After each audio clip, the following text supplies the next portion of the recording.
नमस्कार दोस्तों, the dynamic education में आपका बहुत बहुत स्वागत है। आज का ये सेशन हमारा जो हमने पिछले क्लास में रेक्टेंगल और स्क्वायर पढ़ा था 2D फिगर, तो आज हमने बोला था कि पैरेललोग्राम, रम्बस और ट्रेपेजियम को हम आज देखेंगे और फिर हम ख़त्म करेंगे। तो ये जस्ट मैं आपको कॉन्सेप्ट क्लियरिटी के लिए ये टॉपिक में पढ़ा रहा हूँ आपको, और ये 9th वालों के लिए भी यूज है, ठीक है, क्योंकि 9th में आप ये चीज़ पढ़ चुके हैं ऑलरेडी। पैरेललोग्राम क्या होता है, रेक्टेंगल क्या होता है, ठीक है। लेकिन मैं चाहता था कि मैं अपने तरीके से एक बार आपको क्लियर कर लूँ, ताकि आपको कभी भी किसी भी प्रकार का एरिया का, किसी भी कॉम्प्लिकेटेड फिगर का एरिया आपको पता करना हो तो आपको कॉन्सेप्ट पता होगा, तो आप उसको फटाक से फाइंड आउट कर सकते हैं विदाउट एनी डाउट, ठीक है। तो चलिए आज हम उसी सेशन को कंटिन्यू करते हैं। पैरेललोग्राम, कौन सा ग्राम? पैरेललोग्राम,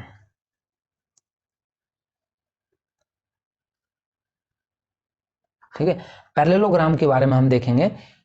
तो यदि आपसे कोई पैरेललोग्राम का डेफिनेशन पूछे तो आप क्या बताएंगे कि जिसके आमने सामने की साइड क्या हो, मतलब अपोजिट साइड पैरेलल हो, बस। पैरेललोग्राम का मतलब जिसके अपोजिट साइड क्या हो, पैरेलल हो, पहला डेफिनेशन ये बोलेंगे। और इसके अपोजिट साइड पैरेलल के साथ साथ बराबर क्यों होता है वो हम अभी देखेंगे, ठीक है। पैरेलल के साथ साथ बराबर क्यों हो जाता है। तो चलिए, सबसे पहले तो आपको कभी भी पैरेललोग्राम बनाना हो तो सबसे पहले आप क्या करेंगे, आप सीधा एक लाइन खींचो, ठीक है, और इस तरफ हमने खींचा, और इसके पैरेलल हमने ये यहाँ पे लाइन खींचा, ओके, और इसके पैरेलल हमने ये लाइन खींचा, ठीक है। तो ये पैरेलल इसके है और ये पैरेलल इसके है, और इसका नाम देता हूँ मैं ABCD, ठीक है, ये हमने दे दिया। अब आप एक यहाँ पे हम क्या बोलेंगे कि AB पैरेलल है CD के, और BC पैरेलल है AD के, BC पैरेलल है AD के। ये हमारा पैरेललोग्राम का सिंपल डेफिनेशन है, ठीक है। चलिए, अब जो नेक्स्ट आता है कॉन्सेप्ट, कि यदि एक तो कॉन्सेप्ट आप ये जानते होंगे, मैं बताता हूँ आपको याद आ जाएगा जब मैं बताऊंगा। तो ये दो पैरेलल लाइन है, और जब इसको ये कट करता है लाइन, तो यदि ये एंगल थीटा हमने लिया, तो ये एंगल थीटा है, तो ये अल्टरनेट एंगल थीटा होता है, ये अल्टरनेट एंगल थीटा होता है, समझ में आया। तो ये अल्टरनेट एंगल थीटा होता है, एक second, okay, alternate angle theta होता है। और ये देखो, ये थीटा, तो ये कितना हो जाएगा, ये हो जाएगा 180 माइनस का थीटा, 180 माइनस का थीटा होगा या नहीं होगा? बिल्कुल होगा। अब इन दोनों का यदि मैं सम करने बोलूं, ये और इसका सम करने बोलूं, तो आपको सम कितना आएगा, इसका सम आएगा, sum equal to 180 degree, 180 degree, क्योंकि थीटा से थीटा कैंसल आउट हो जाएगा 180। तो यहाँ से आपको ये ध्यान रखना है, किसी भी पैरेलल लाइन के अंदर जब वो एक लाइन कट करती है, तो जो इंटीरियर एंगल के जो सम होते हैं वो कितने होते हैं, 180 डिग्री होता है। एक ही तरफ के इंटीरियर एंगल के सम क्या होता है, 180 होते हैं, ठीक है। तो यही चीज हम यहाँ पे लगा देंगे। देखो, यदि मैं ये थीटा मानता हूँ, तो ये पैरेलल है और ये लाइन कट कर रहा है, तो ये क्या हो जाएगा, 180 माइनस थीटा। अरे होगा या नहीं होगा, 180 माइनस थीटा। अब जब ये 180 माइनस थीटा है, अब जब ये 180, अब ये दोनों पैरेलल लाइन है, ये दोनों पैरेलल है, और ये कट कर रही है, तो ये थीटा, ये 180 माइनस थीटा, तो ये थीटा हो जाएगा। और जब ये थीटा, तो फिर ये क्या हो जाएगा, आपके पास ये 180 माइनस थीटा हो जाएगा, 180 डिग्री माइनस थीटा। तो आपको पता चला कि इसके अपोजिट एंगल बराबर क्यों होते हैं, अपोजिट एंगल बराबर क्यों होते हैं, ठीक है। तो यहाँ से ये क्वेश्चन यदि आपको आता है कि एंगल A किसके इक्वल हो गया, एंगल C के हो गया, एंगल B किसके इक्वल हो गया, एंगल D के हो गया, ठीक है।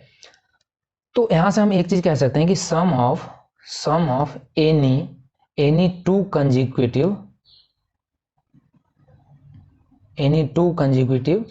Interior angle, INTERIER, interior angle in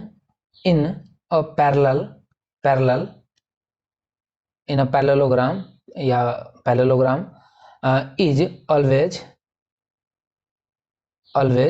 180 degree, ठीक है।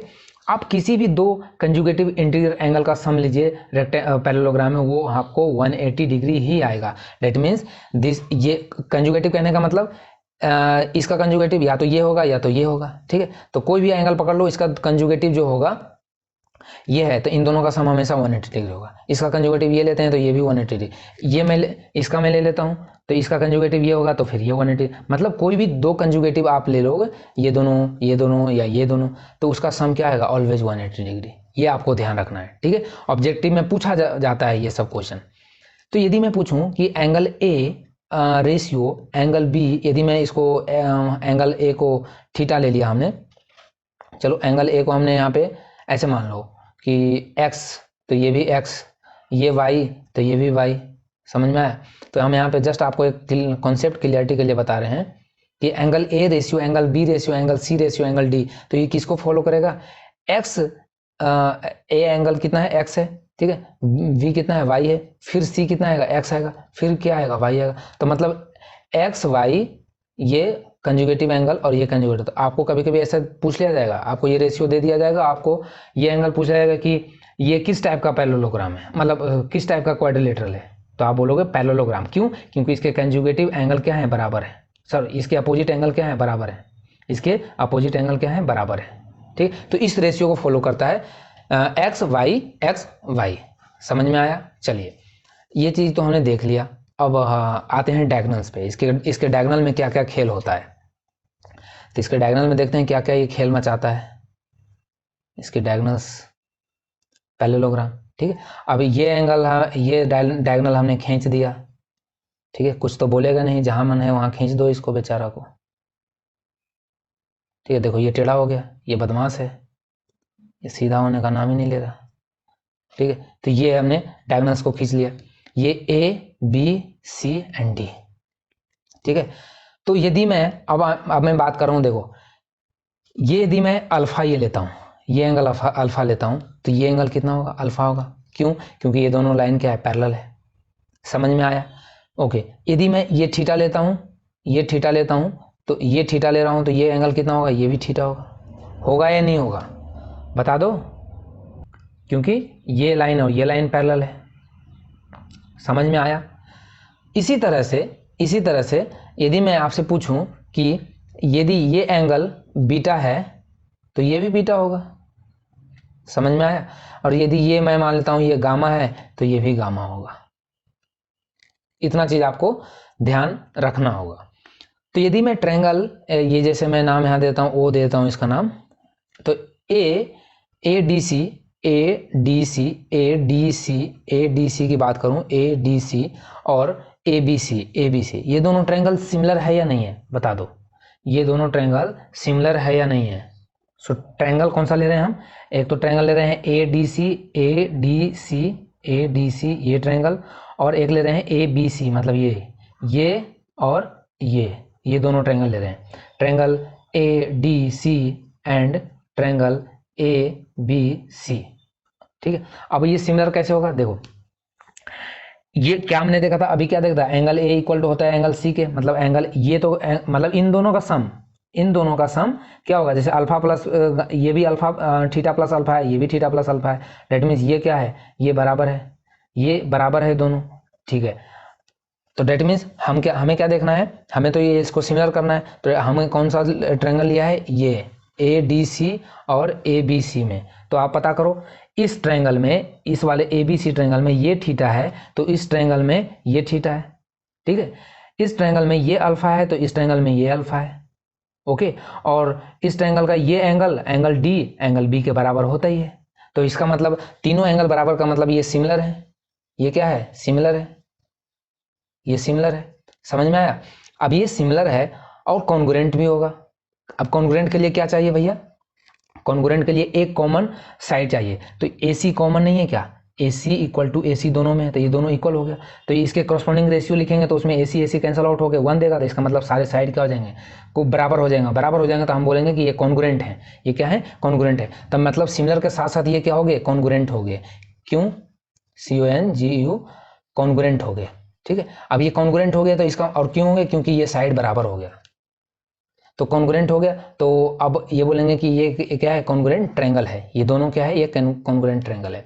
अब कॉन्ग्रुएंट ट्रायंगल है तो हम इसके अपोजिट साइड, मतलब एंगल के हिसाब से साइड बराबर कर दो। देखो ये मैं यदि लेता हूँ, जैसे मैं ये लेता हूँ AD कहाँ है हमारा, ये, तो इस ट्रायंगल में यदि मैं ये अल्फा लिया, ये अल्फा इसके बराबर है, तो इस अल्फा के बराबर, क्योंकि ये ट्रायंगल हमने लिया है, इस अल्फा के सामने कौन है, AD है, समझ में आया, AD है। तो इस ट्रायंगल में अल्फा कहाँ है, यहाँ है, और इसके सामने कौन है, BC है, तो ये इक्वल है BC के। समझ में आया? ठीक है। और जब इस ट्रायंगल में हमने ये थीटा लेता हूँ तो थीटा के सामने कौन है? DC है। तो इसमें कौन सा है थीटा के सामने? AB है, तो इक्वल टू AB। चलिए, तो आपने क्या देखा? AD इक्वल किसके आ गया? BC के, तो इसका नाम हम B दे देते हैं। और AB इक्वल टू आ गया किसके? DC के, मतलब ये नाम देते हैं A। तो डेट मीन्स इसका ये कह सकते हैं पैरेललोग्राम का क्या होता है? पैरेललोग्राम के अपोजिट साइड पैरेलल भी होते हैं, बराबर भी होते हैं। ये A है तो ये भी A, ये B है तो ये भी B। समझे? तो अब इसमें पैरेललोग्राम और रेक्टेंगल में डिफरेंस क्या है? रेक्टेंगल में तो बस 9 एंगल का डिफरेंस है, एंगल 90 डिग्री होता है। ठीक है। और वहाँ पे जो डायगोनल्स होते हैं वो क्या होते हैं? इक्वल होते हैं। लेकिन यहाँ पे डायगोनल्स इक्वल हैं क्या? नहीं है। क्योंकि देखो, आपको देखने से पता चल रहा है कि AC का लेंथ क्या होगा? बड़ा होगा, क्योंकि ये जो वर्टेक्स है, ये वर्टेक्स का डिस्टेंस ज़्यादा है और ये कम है। ठीक है। तो देखने से पता चल रहा है कि AC does not equal to BD। ठीक है। अब बाकी इसका प्रूफ जो होता है वो साइन रूल से आता है, बट आपको साइन रूल अभी नहीं बताऊंगा, कोसाइन रूल से आता है, तो उससे हम इसको प्रूफ भी कर देते हैं, बट आपको जानने की जरूरत नहीं है। ठीक है। आप बस ये जानिए कि इसके डायगोनल्स क्या होते हैं? इक्वल नहीं होते हैं। अब आप एक बात बताइए कि डायगोनल्स क्या इसके वर्टेक्स एंगल को बाइसेक्ट कर रहा है? क्या इस डायगोनल जो है ये वर्टेक्स एंगल को बाइसेक्ट कर रहा है क्या? नहीं कर रहा है। तो हम यहाँ को बोलेंगे कैसे नहीं कर रहा है? क्योंकि ये अल्फा ये थीटा दोनों अलग अलग है। ठीक है। कहीं से तो हमें नहीं मिल रहा है कि ये अल्फा और थीटा बराबर है। दैट मीन्स हम यहाँ से ये कहेंगे पॉइंट कि diagonal do not bisect vertex angle. ठीक है। तो इसके जो एंगल वर्टेक्स एंगल है, जो इसका डायगोनल है, वो वर्टेक्स एंगल को बाइसेक्ट नहीं करता है। That means alpha does not equal to theta. Okay. चलिए, ये बराबर हमने ये भी देख लिया। और ये कैसे हुआ? क्योंकि हमने इसको प्रूव कर लिया। ठीक है। और इसके बस जो अपोजिट साइड बराबर क्यों होता है ये भी हमने प्रूव कर लिया। समझ में आया? अब आते हैं कि क्या ACBD भी हमने देख लिया, AC इसके और BD के बराबर नहीं होता है। अब मैं बात करता हूँ इसके इंडिविजुअल ट्रायंगल के। AOB ट्रायंगल मैं लेता हूँ। ट्रायंगल यहाँ देखो, triangle AOB and triangle COD, triangle AOB and COD, मतलब ये अपोजिट ट्रायंगल में देखते हैं क्या खेल हो रहा है। तो क्या क्या खेल हो रहा है बताइए? तो क्या देख रहे हैं कि ये एंगल वर्टिकल अपोजिट बराबर है। ठीक है। अब इस ट्रायंगल में DOC में ये अल्फा और AOB में ये अल्फा, मतलब ये एंगल बराबर, और इसमें ये बीटा तो ये बीटा, तो मतलब तीनों एंगल बराबर, मतलब ये सिमिलर हैं। और सिमिलर के साथ साथ ये कॉन्ग्रुएंट हो जाएंगे। क्यों? क्योंकि ये A है और इसमें भी A है, तो ये दोनों साइड बराबर हैं, इसका मतलब ये कॉन्ग्रुएंट भी है। तो ये दोनों आपस में क्या है भैया? कॉन्ग्रुएंट है। क्या है? कॉन्ग्रुएंट है। अब जब आप कॉन्ग्रुएंट हो गया तो आप क्या बोलोगे कि इस ट्रायंगल में जितने भी कॉरस्पॉन्डिंग साइड है वो बराबर है। तो देखो A तो बराबर है ही, इस एंगल के सामने A है, इस एंगल के सामने A है, इस अल्फा के सामने कौन है? DO, इस अल्फा के सामने कौन है? DO, और इस अल्फा के सामने कौन है? BO। तो डेट मीन्स हम यहाँ से बोल सकते हैं कि DO equal to BO। That means ये दोनों बराबर हो, इसका मतलब O जो है वो BD का क्या है? BD का मिड पॉइंट है। मतलब डायगोनल क्या करता है? तो हम यहाँ से लिख सकते हैं इसी तरह से, इस तरह से इन दोनों ट्रायंगल को लेंगे तो इन दोनों ट्रायंगल में हमें मिलेगा AO इक्वल टू OC, और ये किसके इक्वल होगा? ये हो जाएगा BD अपॉन 2, और ये हो जाएगा AC अपॉन 2। समझ में आया? AC अपॉन 2 हो जाएगा। ओके। कि ये बात बताओ तुम, अब मैं यहाँ से यदि आपको ये पूछूं कि क्या ये चारों बराबर होगा? DO इक्वल टू BO और equal to OA equal to OC? नहीं होगा। क्यों नहीं होगा? क्योंकि दोनों का लेंथ अलग अलग है। दोनों का लेंथ क्या है? अलग अलग है। AC जो है वो बड़ा है, BD छोटा है। यदि ये 6 है तो ये 4 होगा, तो ये रेशियो, ये तो 2 और 2 हो जाएगा, तो ये 3 और 3 होगा, तो मतलब ये बराबर नहीं होगा। समझ में आया? ये बराबर नहीं होगा। हाँ, ये DO बराबर BO होगा और AO बराबर OC होगा, लेकिन ये चारों बराबर आपस में नहीं होगा। समझ में आ गया? चलिए, मतलब ये जो O जो है वो दोनों का कॉमन मिड पॉइंट नहीं है, इंडिविजुअल मिड पॉइंट है।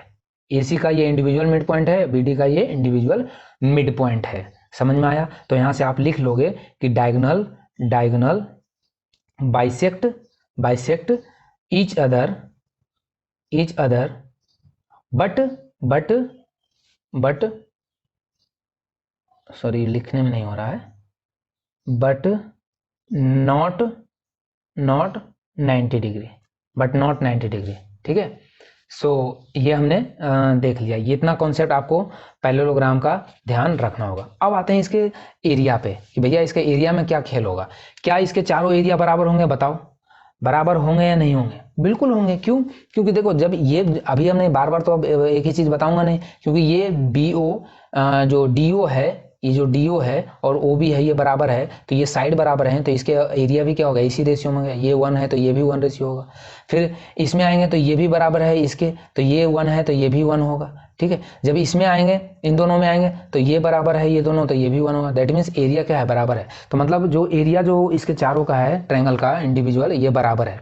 तो यदि आपको पैरेललोग्राम का एरिया दे दिया जाए और इसके किसी भी एक ट्रायंगल का पूछ लिया जाए, तो आप उसको 4 से डिवाइड करके एक का निकाल लेंगे, एक का पता कर लेंगे, फिर बाकी सब बराबर ही होता है। समझ में आया? तो आई थिंक आपको अब पैरेललोग्राम क्लियर हो गया होगा कि पैरेललोग्राम होता क्या है। अब हम आते हैं एरिया ऑफ पैरेललोग्राम। ठीक है, ये इंपॉर्टेंट है। एरिया ऑफ पैरेललोग्राम, ऐसे याद करो, पैरेललोग्राम। ठीक है, तो पैरेललोग्राम का एरिया क्या होगा? तो देखो, ये मैंने पैरेललोग्राम बनाया। ठीक है, अभी हमने क्या देखा था कि इसके जो जब डायगोनल इसको बाइसेक्ट कर रहा था, डायगोनल जो बाइसेक्ट कर रहा था और ये डायगोनल जब बाइसेक्ट कर रहा था, तो इस सबका एरिया क्या था? चारों के बराबर था। इसका मतलब ये हुआ कि इसके जो डायगोनल है उसको 2 इक्वल एरिया में डिवाइड करता है। ठीक है, इसके डायगोनल जो है उसको 2 इक्वल एरिया में डिवाइड करता है। तो अब जब आपको इसको एरिया पूछा जाएगा तो आप इसको 2-3 तरीके से निकाल सकते हो। ठीक है, जैसे ये एंगल आपको, ये थीटा है, ये एंगल मान लेते हैं, ये थीटा आपको दे रखा है, और ये साइड B है और ये A है। ओके, तो और ये यहाँ से हमने H1 हाइट पता कर लिया, ये हमारा H1 हाइट पता कर लिया। तो जब आप H1 हाइट ये पता कर लेंगे तो फिर आपको यहाँ से दिख रहा है कि जब ये फर्स्ट मेथड हम क्या देखेंगे कि पैरेललोग्राम का जो एरिया हो जाएगा, जो एरिया होगा वो क्या हो जाएगा? Area equal to 2 into area of triangle ADB। ठीक है, पैरेललोग्राम का एरिया कितना हो जाएगा? 2 into area of triangle ADB। नाम दे देते हैं हम ADBC। ठीक है, तो ABCD हो गया ये। ओके, तो ये B है तो ये भी B होगा, ये A है तो ये भी A होगा। समझ में आया? तो इसका मतलब ये हुआ कि हम यहाँ से एक दूसरा जो मेथड है, जैसे मैं आपको पूछूं कि ADB का एरिया कितना होगा, यदि एरिया ऑफ ट्रायंगल ADB का पूछा जाए, तो यदि आपको ये हाइट पता है, तो आप इसको डायरेक्ट क्या करोगे? Half into base into H1, यही करोगे, और फिर क्या करोगे? इसमें 2 से मल्टीपल कर दोगे तो पैरेललोग्राम का एरिया पता चल जाएगा। लेकिन यदि आपको हाइट नहीं दिया है लेकिन ये एंगल दिया है, तो अब हमने क्या बताया था आपको, अभी सर्कल में बताया था कि जब भी 2 ट्रायंगल दे रखा, मतलब जब भी ट्रायंगल आपको दे रखा है और उसके बीच का एंगल आपको दे रखा है और उसके आजू बाजू का साइड पता है, तो एरिया का सबसे इजी फॉर्मूला होता है half into A into B into sine theta, half into A into B into sine theta. ठीक है, इसको आप ध्यान रखिएगा, ये बहुत इंपॉर्टेंट फॉर्मूला है, कहीं कहीं आपको बहुत काम आएगा। ठीक है, कहीं हाइट नहीं दे रखा है तो आप डायरेक्ट फॉर्मूला से निकाल सकते हैं थीटा आपको यदि एंगल दे रखा है तो। ठीक है, तो यहाँ से हम एरिया ऑफ ट्रायंगल क्या लिखेंगे? एरिया ऑफ ट्रायंगल यहाँ से ये भी लिख सकते हैं, area of triangle ADB equal to half into AB into sine theta, जब आपको हाइट नहीं दे रखा है तो। समझ में आया? और ये आता भी साइन थीटा के प्रॉपर्टी से ही है। समझ में आया? तो जब आप इसको जब मैं पूछूं पैरेललोग्राम का बताइए, पैरेललोग्राम का एरिया कितना हो जाएगा? का एरिया तो ये हो जाएगा कितना?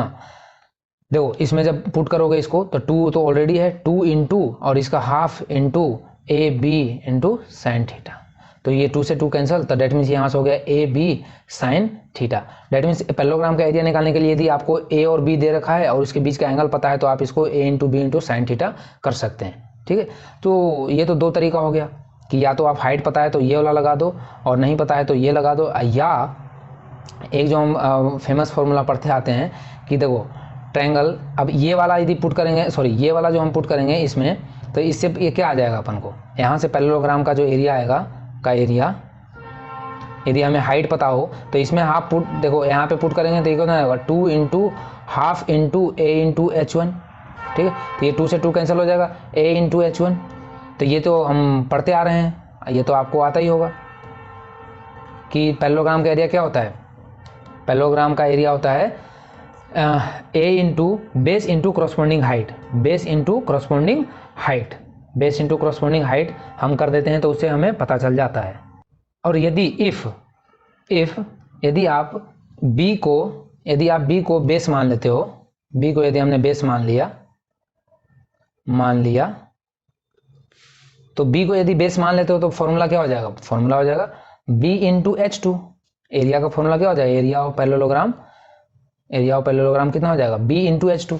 b इंटू H2 मतलब यहाँ से इसके साइड पे परपेंडिकुलर, मतलब इसके बीच का ये जो पैरेलल लाइन है इसके बीच का डिस्टेंस, ठीक है। तो ये हाइट हो जाएगा, क्या हो जाएगा, H2 हो जाएगा। समझ में आया, H2 हो जाएगा। तो b इंटू H2 हो जाएगा यदि बेस आपने b लिया है तो यहाँ से एक इंपॉर्टेंट रिजल्ट क्या आता है कि जब आप देखो ये भी एरिया ऑफ पैरेललोग्राम, ये भी एरिया ऑफ पैरेललोग्राम, ठीक है। तो दोनों को इक्वल करोगे तो यहाँ से क्या आ गया, a into H1 equal to b into H2। That means यहाँ से आ गया a upon b equal to what is this H2 upon H1। तो ये चीज़ भी आप ध्यान रखिएगा कि जो पैरेललोग्राम के जो साइड का रेशियो होता है, जो आपको साइड दे रखा है, पैरेलल लाइन का पैरेलल साइड जो दे रखा है उसका जो रेशियो होता है उसके हाइट के रेशियो के बराबर होता है, ठीक है। उसके करस्पॉन्डिंग हाइट के रेशियो बराबर होता है। मतलब a वाला जो H1 है, b वाला H2 है हाइट और a वाला H1 हाइट है, मतलब उसके अपोजिट हाइट। यदि a ले रहे हैं तो इसका हाइट H1 है, ठीक है, तो ये नीचे आएगा, और b ले रहे हैं तो ये इसका ये नीचे है तो इसका ये ऊपर आएगा, ठीक है। इससे आपको ध्यान रखना है कि इसके हाइट के रेशियो के बराबर होता है। समझ में आया। तो पैरेललोग्राम आई थिंक अब मैंने बहुत ज़्यादा आपको डिस्कशन किया, काफ़ी डिटेल में डिस्कशन किया इस पर। अब जितने भी बेस्ट क्वेश्चन होंगे वो अभी यूज आएगा उसमें जब हम सरफेस एरिया कैलकुलेट करेंगे तो चलिए अब हम नेक्स्ट कॉन्सेप्ट चलते हैं। एक चीज़ और यहाँ पे नोट कर लेना, क्या कि किसी भी क्वाड्रिलेटरल को, किसी भी प्रकार का क्वाड्रिलेटरल, ये मैं आगे अभी लिखवा भी दूंगा एक टेबल में, कि किसी भी क्वाड्रिलेटरल हो, कैसा भी क्वाड्रिलेटरल हो, ठीक है, कैसा भी क्वाड्रिलेटरल हो, जैसे मैं ऐसे बना लेता हूँ, ठीक है। यदि आप इसके जो इंडिविजुअल सारे मिड पॉइंट हैं, इसका मिड पॉइंट ये है, इसका मिड पॉइंट ये है, इसका मिड पॉइंट ये है और इसका मिड पॉइंट ये है, तो जब आप इसके इंडिविजुअल मिड पॉइंट को मिलाते हो ना, जब आप इसके इंडिविजुअल मिड पॉइंट को मिलाते हो तो हमेशा आपको क्या मिलता है, एक पैरेललोग्राम मिलता है। ये क्या मिलेगा, हमें पैरेललोग्राम मिलेगा। तो ये आप ध्यान रखिएगा कि किसी भी क्वाड्रिलेटरल का जब भी उसके मिड पॉइंट को मिलाते हैं, तो जो हमें शेप मिलता है वो हमें क्या मिलता है, एक पैरेललोग्राम मिलता है, हमेशा ध्यान रखिएगा। समझ में आया। मतलब पैरेललोग्राम को हिंदी में बोलते हैं समांतर चतुर्भुज। नेक्स्ट जो हमारा है वो हम पढ़ते हैं रोम्बस। रोम्बस के बारे में देखते हैं कि इसका क्या कॉन्सेप्ट है। रोम्बस, ठीक है, दिख रहा है रोम्बस। तो रोम्बस यदि बोला जाए तो ये एक प्रकार का क्या है, ये एक टाइप का पैरेललोग्राम ही है। क्या है ये, एक टाइप का पैरेललोग्राम है। और किस टाइप का पैरेललोग्राम है, तो ये जिसके सारे साइड क्या हो, बराबर हो, ये इस टाइप का पैरेललोग्राम है। वहाँ अभी हमने पैरेललोग्राम में क्या देखा था कि इसके अपोजिट साइड बराबर होते हैं, लेकिन ये एक टाइप का पैरेललोग्राम है, ऐसा पैरेललोग्राम है जिसके सारे साइड बराबर है, ठीक है, जिसके सारे साइड बराबर, मतलब इस तरह से,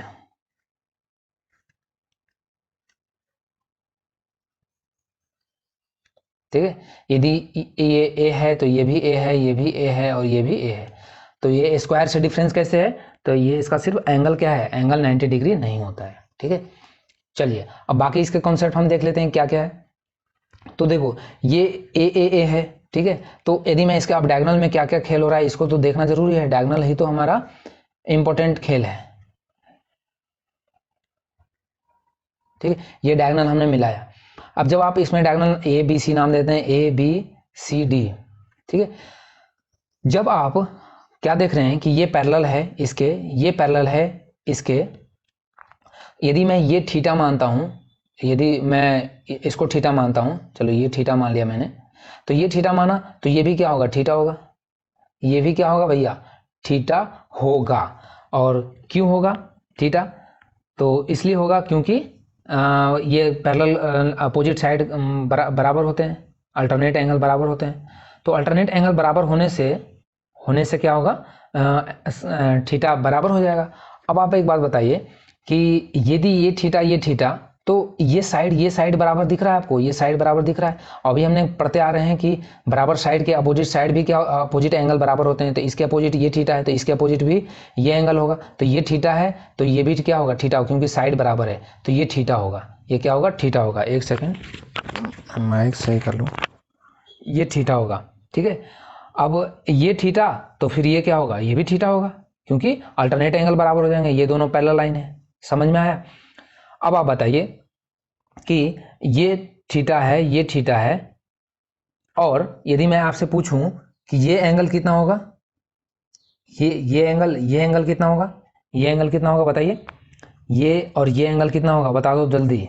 देखो यहां पे देखो तुम, ये एंगल आपका कितना है, ये थीटा, ये कंप्लीट 2 थीटा है। अरे ये कंप्लीट 2 थीटा है ना, तो ये 2 थीटा है तो इसका मतलब अब इसका ये कितना होगा, इसका कितना होना चाहिए 90 माइनस थीटा, और ये भी 90 माइनस थीटा। अरे ये इतना यही होगा या नहीं होगा बता दो। बिल्कुल होगा, क्यों, क्योंकि ये 2 थीटा है तो इन दोनों का सम तो ऐसा होना चाहिए जिससे कि 90 180 आना चाहिए। तो जब आप इन तीनों का सम करोगे, देखो ये थीटा माइनस 2 थीटा बनेगा, और ये 2 थीटा कैंसिल होगा, और 90 प्लस 90 क्या हो जाएगा 180। तो इसका मतलब ये 90 माइनस थीटा होगा, ये भी 90 माइनस थीटा होगा, तभी तो फिर ये सम करेंगे तो 180 आएगा।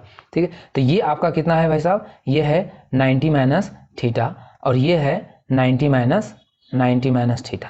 ठीक है, अब ये 90 माइनस थीटा तो ये भी 90 माइनस थीटा होगा, क्योंकि ये अल्टरनेट एंगल होगा, और ये 90 तो माइनस थीटा, तो ये भी 90 minus theta.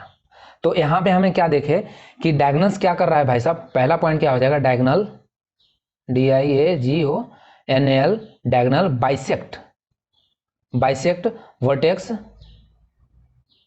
Vertex angle, diagonal bisect vertex angle. Vertex angle को क्या करता है, डायगोनल बाइसेक्ट करता है। समझ में आया? और क्यों करता है, यहाँ पे आपने देखा, यहाँ पे हमने देखा कि क्यों करता है, डायगोनल इसको वर्टेक्स को डिवाइड करता है। अब मैं पूछूं यदि ये AC है और ये AD है, तो क्या ये बराबर होगा, क्या ये डायगोनल्स बराबर होंगे? नहीं होगा, बिल्कुल नहीं होगा।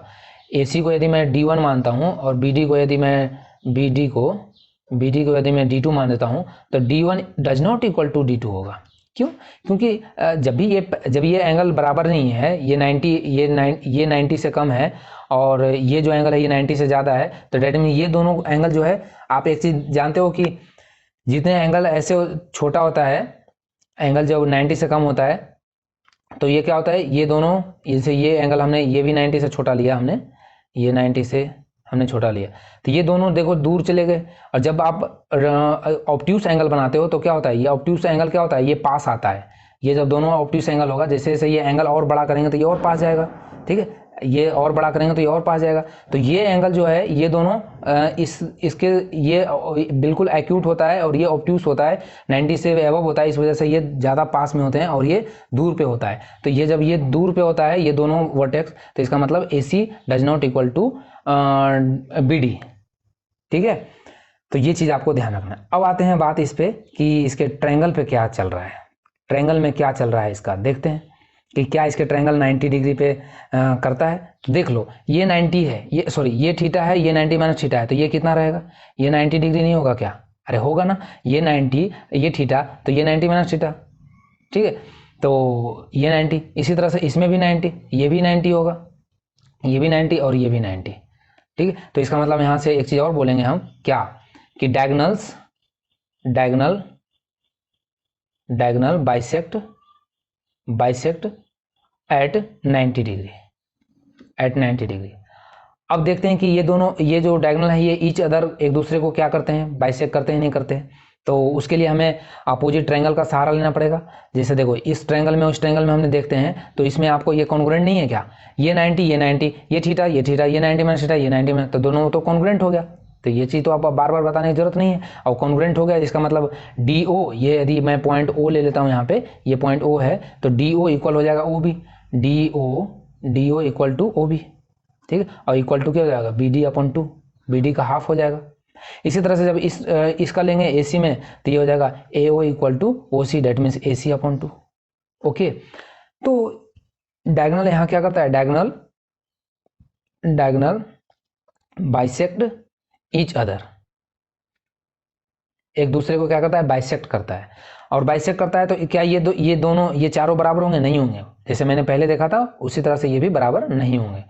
तो हम सिर्फ बोलेंगे कि ये इंडिविजुअली एक दूसरे को बाइसेक्ट करते हैं, ठीक है, मतलब ये बराबर होगा इसके और ये बराबर होगा इसके, लेकिन ये चारों बराबर नहीं होंगे। तो ये चीज़ हो गया। अब आते हैं, ये चारों के चारों जो ट्रायंगल हैं ये कॉन्ग्रुएंट होते हैं। ये चारों के चारों ट्रायंगल क्या होते हैं, कॉन्ग्रुएंट होते हैं। देखो कैसे, ये थीटा, ये 90 माइनस थीटा, ये 90 माइनस थीटा, इसमें भी ये थीटा, ये 90 माइनस थीटा, ये थीटा, मतलब ये चारों के चारों ट्रायंगल क्या होंगे, कॉन्ग्रुएंट होंगे। और चारों के ट्रायंगल कॉन्ग्रुएंट होंगे तो हम क्या करेंगे, इसके एरिया क्या होता है, चारों के बराबर होंगे। एरिया भी चारों के बराबर ही होगा, ठीक है। तो इसमें भी एरिया बराबर होता है, ये चीज़ ध्यान रखना है आपको। एरिया पे ही तो फोकस करना है आपको, एरिया, ठीक है। अब एक चीज़ और यहाँ पे आप ये ध्यान रख सकते हो कि देखो कोई भी एक इसमें से को मैं एक हिस्सा निकाल के ले आता हूँ। जैसे ये हिस्सा हमने निकाल के ले आया तो ये बन जाएगा अपन को ये BC और ये O, ठीक है। तो ये 90 है, ये क्या है भैया, 90 है। अब ये 90 डिग्री, और ये कितना है, A है साइड, ये A साइड है। और ये कितना है, ये डायगोनल, ये हमें D1, ये मान लेते हैं AC D1 है, तो ये OC कितना हो जाएगा, D1 अपॉन 2 हो जाएगा। और ये OD कितना हो जाएगा, D2 अपॉन 2 हो जाएगा। तो यहाँ से जब आप पाइथागोरस लगाओगे तो यहाँ से क्या हो जाएगा, D1 स्क्वायर, यहाँ पे वो हाइपोटेनस A है तो D1 स्क्वायर अपॉन 4, इसका जब करेंगे 4 plus D2 square upon 4 equal to क्या हो जाएगा, A स्क्वायर, हाइपोटेनस का स्क्वायर। तो यहाँ से एलसीएम लोगे तो ये हो जाएगा D1 square plus D2 square equal to 4A square, 4A square, ठीक है। मतलब डायगोनल्स के जो इसके डायगोनल्स का जो स्क्वायर होता है वो किसके बराबर होता है, 4 इंटू साइड के स्क्वायर के बराबर होता है, किसमें, रोम्बस में। इतना याद रहेगा आपको। चलिए अब आपको हम ले चलते हैं ट्रेपीजियम पे। ट्रेपीजियम क्या होता है, ओके। इसका एरिया तो हमने देखा ही नहीं, एरिया क्या होता है। एरिया क्या होगा, देखो अभी जो हमें यही एक फिगर ले लेते हैं। चलो इसमें से हमने एक फिगर निकाला है ये वाला, और चारों कॉन्ग्रुएंट होते हैं तो हमने देखा है कि चारों ट्रायंगल के एरिया क्या होगा, बराबर होगा। तो यदि मुझे एक का पता चल जाएगा, उसमें 4 से मल्टीपल कर दूंगा तो ये पूरा कंप्लीट रोम्बस का एरिया पता चल जाएगा। तो एरिया ऑफ रोम्बस क्या होगा, area of rhombus equal to what is this, इसका एरिया पहले पता करो। ये एक राइट एंगल ट्रायंगल है, ये क्या है, राइट एंगल ट्रायंगल। तो इसमें क्या होता है, half into base into height. तो बेस क्या है, D1 अपॉन D2, और हाइट कितना है, हाइट है D2 अपॉन 2, D1 अपॉन 2 है, और D1 अपॉन 2 और D2 अपॉन 2 ये है, ठीक है।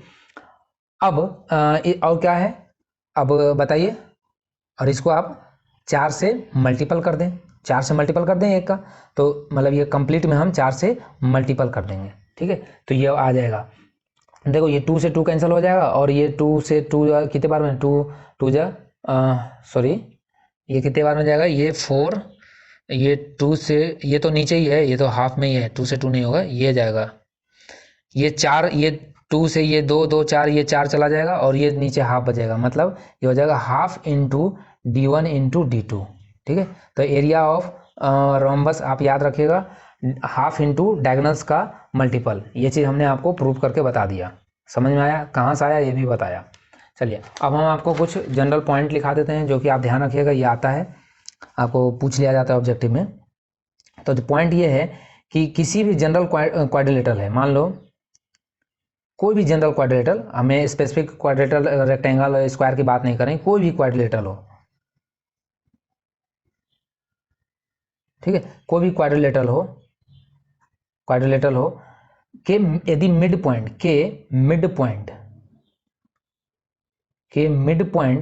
को मिलाने पे अभी हमने इससे पहले बताया भी था, मैं यहाँ लिखा देता हूँ, क्या मिलता है आपको, पैरेललोग्राम मिलता है। क्या मिलता है, पैरेललोग्राम मिलता है, समझ में आया। तो ये मिड पॉइंट का खेल चल रहा है, ये जितना भी मैं पॉइंट लिखाऊंगा ये मिड पॉइंट की बात कर रहा हूँ मैं, ठीक है, ये ध्यान रखना मिड पॉइंट के बारे में। तो कोई भी जनरल क्वाड्रिलेटरल है उसके मिड पॉइंट को यदि मिलाने पे वो क्या मिलता है, हमें पैरेललोग्राम मिलता है, समझ में आया। और यदि एक पैरेललोग्राम है, ठीक है, और इसके मिड पॉइंट को यदि मिलाया जाए तो हमें क्या मिलेगा, एक एक पैरेललोग्राम ही मिलेगा। क्या मिलेगा? एक पैरेललोग्राम मिलेगा। पैरेललोग्राम के मिड पॉइंट को मिलाया जाए, मतलब ये पैरेललोग्राम है, सॉरी ये पैरेललोग्राम है, और यदि इसके मिड पॉइंट को मिलाया जाए, सारे साइड के मिड पॉइंट को मिलाया जाए, तो जो मिलेगा हमें वो भी एक क्या मिलेगा? वो एक पैरेललोग्राम ही मिलेगा। ठीक है। रोम्बस की बात करें, रोम्बस की बात करें तो रोम्बस में क्या होगा? रोम्बस का होगा जब मिलाएंगे तो वो एक रेक्टेंगल मिलेगा। ठीक है, रेक्टेंगल मिलेगा। और यदि रेक्टेंगल का आप रेक्टेंगल का मिलाते हैं तो आपको रोम्बस मिलेगा। ओके। और यदि स्क्वायर का मिलाते हैं, स्क्वायर के मिड पॉइंट को मिलाते हैं तो आपको एक स्क्वायर ही मिलता है। ठीक है, जैसे कोई स्क्वायर है, कोई स्क्वायर है ये। ठीक है, ए ए ए और ए। ठीक है, इसके मिड पॉइंट, इसके मिड पॉइंट और ये मिड पॉइंट और ये मिड पॉइंट को जब मिलाओगे तो आपको एक स्क्वायर ही मिलेगा। और ये क्यों होता है वो आप खुद देख सकते हैं कि भैया ये मिड पॉइंट है तो इसका मतलब ये a/2 हो जाएगा, ये भी मिड पॉइंट है तो ये भी a/2 हो जाएगा, तो ये 90। तो जब पाइथागोरस लगाएंगे तो ये आपको यही आएगा, और इसमें भी a/2, ये भी a/2, तो इसका मतलब ये भी बराबर आएगा, ये भी a/2, ये भी a/2, तो इसका भी ये साइड बराबर ही आएगा।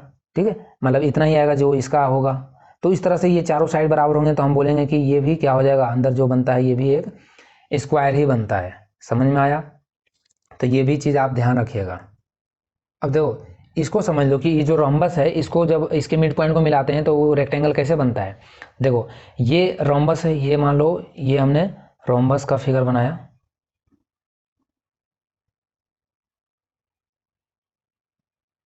ये रोम्बस है। ओके, अब इस रोम्बस के मिड पॉइंट, मतलब ये मिड पॉइंट, ये मिड पॉइंट और ये मिड पॉइंट और ये मिड पॉइंट, समझ में आया? जब इस मिड पॉइंट को आप मिलाते हो तो बोला क्या जा रहा है कि जब आप इस मिड पॉइंट को मिलाते हो तो आपको क्या मिलेगा? आपको रेक्टेंगल मिलेगा। अब रेक्टेंगल प्रूव करने के लिए ये मान लेते हैं ये एस है, ये आर है, ये एस है, ये पी है, ये क्यू है। ठीक है, तो ये हमने मान लिया, ये ए बी सी डी। चलिए, अब यदि हमें रेक्टेंगल प्रूव करना है ये आर एस पी क्यू को, तो हमें क्या करना होगा? एस आर को बराबर करना होगा किसके? पी क्यू के। एस आर को बराबर करना होगा किसके? पी क्यू के। तो चलिए पहले तो इसका डायगोनल मिला दो आप। ये डायगोनल को हमने मिला दिया और इस डायगोनल को भी हमने आगे की ओर मिला दिया। समझ में आया? तो ये डायगोनल और ये डायगोनल को हमने मिला दिया। अब बताओ कि यदि ये मिड पॉइंट है, ये भी मिड पॉइंट, ये भी मिड पॉइंट, ये भी मिड पॉइंट, तो आप एक चीज़ जानते हो क्या? मिड पॉइंट थ्योरम याद है क्या? 9th वाला, 9th में आपने पढ़ा था क्या कि यदि कोई ट्रायंगल है और इसके ये पैरेलल है तो ये जो ए बी सी जो है और ये मान लेते हैं डी ई है, तो ये जो डी ई होता था, डी ई किसके होता था? हाफ ऑफ इसके जो पैरेलल क्या होता था? साइड बी सी।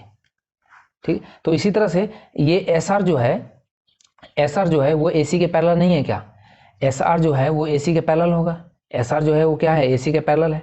तो डेट मीन्स हम ये कह सकते हैं कि यहाँ से मिड पॉइंट थ्योरम से according to mid point theorem, mid point theorem क्या हो जाएगा? मिड पॉइंट थ्योरम से क्या हो जाएगा? ये एस आर और पी क्यू भी पैरेलल है इसके, तो मतलब S R equal to P Q, दोनों क्या हो जाएगा? A C upon two, half of A C, half of A C. ठीक है, इसी तरह से जब आप बी डी में जब आप आर क्यू और एस पी लोगे तो इसमें बी डी का हाफ हो जाएगा मिड पॉइंट थ्योरम से। R Q equal to S P equal to half into B D, half into B D.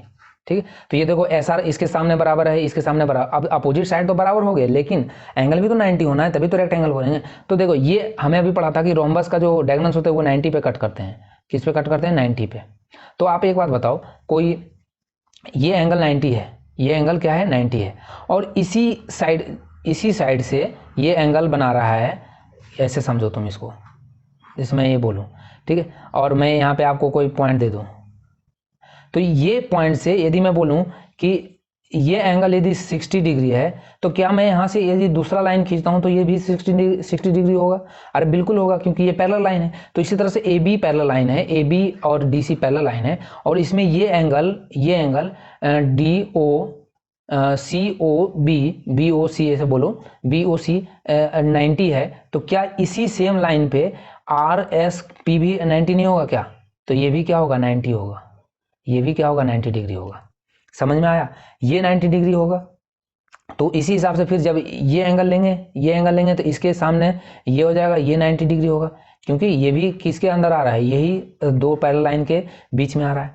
तो इसी तरह से फिर ये भी 90 हो जाएगा, ये भी 90 हो जाएगा। तो डेट मीन्स ये एक रेक्टेंगल बनेगा। ये क्या बनेगा, एक रेक्टेंगल बनेगा। ठीक है, तो आप ध्यान रखना, रोम्बस के मिड पॉइंट को मिलाते हैं तो एक रेक्टेंगल बनता है। ठीक है, ये 9th में प्रूव भी करना होगा, ये 9th में आपको प्रूव डेट भी करना था, यदि आप मन से पढ़े होंगे तो।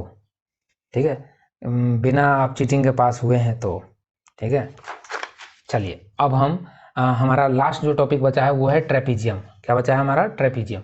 तो ट्रेपीजियम का जो शेप है वो आप इस तरह से ध्यान रख सकते हैं कि ट्रेपीजियम जो होता है, दो पैरेलल लाइन होता है और दो पैरेलल लाइन नहीं होता है, दो पैरेलल लाइन नहीं होता है। ठीक है, तो इसमें क्या होता है, ए बी, और ये जो ए बी हमने लिया, ए बी सी डी, तो ए बी पैरेलल किसके होता है, सी डी के। ए बी पैरेलल होता है सी डी के। ओके, और ये यदि बी है, ये ए है। ठीक है, ए बी यदि ये ए है और बी है, तो हम एक बोलेंगे क्या कि जब आप इसका डायगोनल खींचोगे, तो मैं ये डायगोनल खींच लेता हूँ, इसमें ज़्यादा कोई कॉन्सेप्ट नहीं बनता है, बस इसका एरिया पे हम फोकस करेंगे ज़्यादा। तो ये ए है और ये है, डायगोनल है। ठीक है, इसको दो इक्वल पार्ट में डिवाइड कर रहा है, और ए बी और ये पैरेलल है। समझ में आया? तो हमें क्या करना है, ये हमारा मान लेते हैं ये बी हो ही गया। अब ये बी और डी का लेंथ, यदि मैं एरिया यदि मैं लिखूँ, area equal to area of A B C D, तो क्या हो जाएगा, ये कैसे आएगा बताओ। यदि मैं ये ट्रायंगल और ये दो ट्रायंगल में डिवाइड हो गया, तो मैं यहाँ से यदि हाइट, यहाँ से हाइट डालता हूँ, इसको हाइट, तो ये क्या आ जाएगा, हाइट h है। ठीक है, तो इस ट्रायंगल में, तो इसका सम हो जाएगा triangle area of triangle A D B, triangle A D B plus triangle area of triangle what is this, D B C, ये दोनों का सम हो जाएगा। अब देखो, ये तो इसका तो हाइट h है, तो इसके भी तो हाइट क्या होगा, इसके भी हाइट यदि ये बढ़ाएंगे, तो इस पॉइंट से जब यहाँ पे हाइट डालेंगे, तो दो पैरेलल लाइन के बीच में हाइट तो क्या होगा, बराबर ही होगा, ये भी h होगा, ये भी क्या होगा, h होगा। तो इस ट्रायंगल का क्या हो जाएगा फॉर्मूला, ये फॉर्मूला हो जाएगा half into base into height, base है a और इंटू h। इसका क्या हो जाएगा, बेस कितना है, b है, बेस क्या है, b है, हाइट क्या है, h है, तो half into b into h।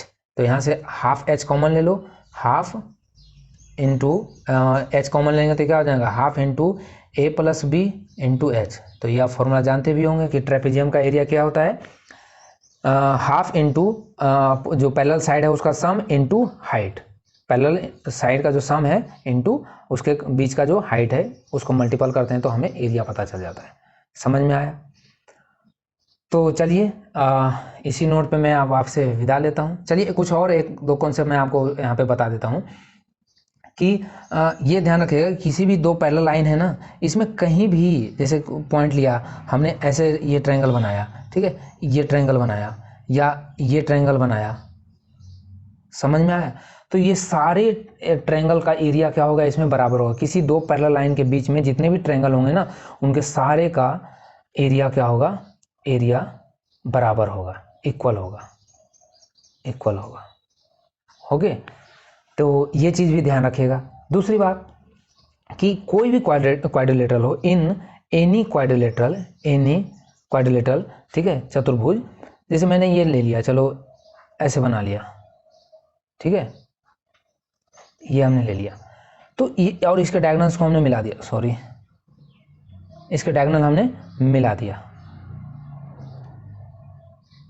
B D और ए सी। ओके, तो यदि आप मैं इसका एरिया ए मान लेता हूँ, इसका एरिया बी मान लेता हूँ, इसका एरिया सी मान लेता हूँ, इसका एरिया डी मान लेता हूँ, ठीक है, तो इसका ध्यान रखना कि जो ए इंटू बी जो होता है, ए इंटू बी एरिया, इसका एरिया का मल्टीपल वो हमेशा बराबर होता है किसके, सी इंटू डी के, मतलब इसके एरिया बराबर होता है किसी भी क्वाड्रिलेटरल का, ठीक है, इसका एरिया का मल्टीपल इन दोनों के एरिया के बराबर होता है। एक बात और कि यदि कोई रेक्टेंगल है, ठीक है, ऐसा कोई रेक्टेंगल है, ओके, यदि इसके मिड पॉइंट को मैं यदि मिलाऊं, यदि इसके मिड पॉइंट को मिलाऊं और मिड पॉइंट को मिलाते हुए मैं ऐसे मिला दूं इसको, इसको ऐसे मिला दिया और इसको ऐसे मिला दिया। तो अब यहाँ पे आपको 4 ट्रायंगल मिल रहा है, ये ट्रायंगल, ये ट्रायंगल, ये ट्रायंगल, ये ट्रायंगल, ये भी क्या होगा, चारों बराबर होगा, ये भी चारों बराबर होगा। तो ऐसे फिगर जहाँ भी मिले, और ये क्यों, क्योंकि ड्यू टू सिमेट्रिसिटी, आप इसको मिड पॉइंट से मिलाओगे, देखो इधर करोगे बराबर बराबर हो जाएगा, तो ड्यू टू सिमेट्रिसिटी इसका एरिया क्या हो जाएगा, बराबर हो जाएगा। समझ में आया? सो चलिए, हमने सारे 2D फिगर को काफ़ी डिटेल में डिस्कशन किया। सो अब हम मिलते हैं आपको नेक्स्ट सेशन में। Thank you for watching dynamic education.